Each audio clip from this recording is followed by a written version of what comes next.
क्या आपने कभी सोचा है कि एक दिन आप अपने बच्चों की स्कूल की फीस क्रिप्टो से भरेंगे या किराने की दुकान से चीनी क्रिप्टो से खरीदेंगे? Well, let me tell you, ये सब पॉसिबल है। नमस्कार। क्या आप भी हर जगह bitcoin, crypto currency, digital wallet जैसे शब्द सुन सुन के थक चुके हैं मगर समझ नहीं पाए कि आखिर ये है क्या? डोंट वरी, मैं पलक यादव आपको बताऊंगी कि आखिर ये क्रिप्टो क्या है।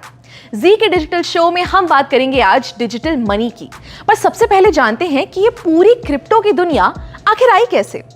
सबसे पहले था बार्टर सिस्टम, जैसे गेहूं के बदले जूते, आम के बदले सेब या नमक के बदले चाय। मगर क्योंकि ये सिस्टम में बहुत सी दिक्कत थी, जैसे कोई आम के बदले सेब ना ले तो फिर मुद्राओं का इस्तेमाल शुरू हुआ। सोने के, चांदी के, तांबे के और भी तरीके के सिक्के इस्तेमाल होने लगे। पार्टीशन से पहले भारत में दमड़ी, टका, पाई, आना, दमन्नी, चवन्नी, अठन्नी और रुपए के सिक्के चलते थे। मगर सिक्कों के भारी वजन की वजह से उनको लेकर इधर उधर जाना बहुत मुश्किल होता था, इसलिए पेपर करेंसी यानी नोट आना शुरू हुए। अब नोटों का इतिहास तो हम जानते ही हैं। 10,000 के बड़े बड़े नोट से शुरू होकर जो वॉलेट में भी ना आए, नोट छोटे से छोटे होते गए और अब तो ज्यादातर लोग बिना पेपर करेंसी के ही चलते हैं। आज से 5-6 साल पहले किसी ने सोचा भी नहीं होगा कि सिर्फ एक क्यूआर कोड को स्कैन करके किसी को पैसे भेजे जा सकते हैं। मगर आज पेटीएम, गूगल पे, फोन पे हर दुकान नुक्कड़ पर मिल जाएगा। ऐसे ही मैं आपसे कहूं कि डिजिटल करेंसी की दुनिया दूर नहीं है तो शायद आप भी विश्वास नहीं करेंगे, मगर 2009 से ही ये पूरी दुनिया शुरू हो चुकी है।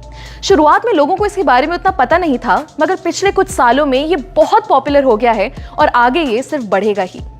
मगर ये डिजिटल करेंसी या क्रिप्टो करेंसी होती क्या है?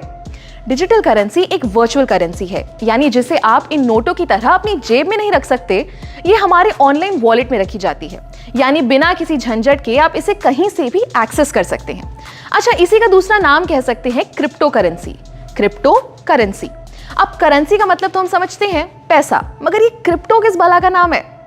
क्रिप्टो मतलब छुपा हुआ या जो सीक्रेट हो, यानी कि आप क्रिप्टो करेंसी से अपने पैसे की जो भी ट्रांजैक्शन करेंगे या लेन देन करेंगे वो सब छुपा हुआ होगा और सिक्योर होगा।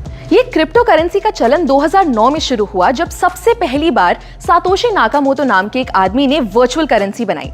अब इसका नाम हम सब ने कहीं ना कहीं सुना ही है। जी हाँ, बिटकॉइन। बिटकॉइन आज की डेट में इतनी बड़ी क्रिप्टो करेंसी बन चुकी है कि आप मानेंगे नहीं कि कई बड़ी बड़ी कंपनीज आज बिटकॉइन से पेमेंट्स लेती हैं। एक मजे की बात बताऊं, अगर आपने 2009 में एक बिटकॉइन खरीदा होता तो आज आपके पास बिना कुछ किए बैठे बिठाए करीब 16 लाख रुपए होते। मगर आज इथेरियम, डॉजकॉइन, टेथर जैसी 19,000 क्रिप्टो करेंसीज बन चुकी हैं। इन करेंसीज को हम खरीद सकते हैं, बेच सकते हैं और चाहे तो इनमें इन्वेस्ट भी कर सकते हैं। अब ये तो हम समझ गए कि क्रिप्टो करेंसी एक तरीके के ऐसे पैसे हैं जिन्हें हम छू नहीं सकते, मगर अगर हम इनसे खरीदेंगे या बेचेंगे तो इसे कोई कंट्रोल कर रहा होगा क्या? जी नहीं। यही खास बात है क्रिप्टो करेंसी की। इसे कोई थर्ड पार्टी जैसे कोई बैंक या कोई सरकार कंट्रोल नहीं करती, यानी कि ये डिसेंट्रलाइज्ड होता है। पूरे ट्रेडिशनल बैंकिंग सिस्टम को तोड़ते हुए क्रिप्टो की ट्रांजैक्शन सीधे एक वॉलेट से दूसरे वॉलेट में होती है। क्रिप्टो करेंसी को पहले उतनी मान्यता नहीं मिली थी। भारत जैसे कई देशों में इसका इस्तेमाल बैन था, मगर धीरे धीरे बहुत से देशों में ये लीगल हो चुका है। मार्च 2020 में भी इंडिया ने क्रिप्टो करेंसी से बैन हटा दिया।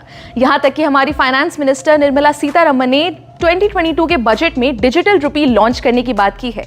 जी हाँ, भारत की पहली डिजिटल करेंसी।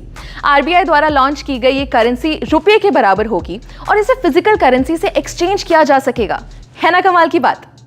दोस्तों, क्रिप्टो की ये दुनिया जितनी बड़ी है उतनी ही इंटरेस्टिंग भी है, तो इनके बारे में हम जितना जाने उतना कम रहेगा। अगली वीडियो में हम आपको बताएंगे क्रिप्टो से जुड़े एक बहुत अहम चीज के बारे में जिसका नाम है ब्लॉकचेन। तब तक के लिए स्टे ट्यून्ड और देखते रहिए जी न्यूज़ डिजिटल।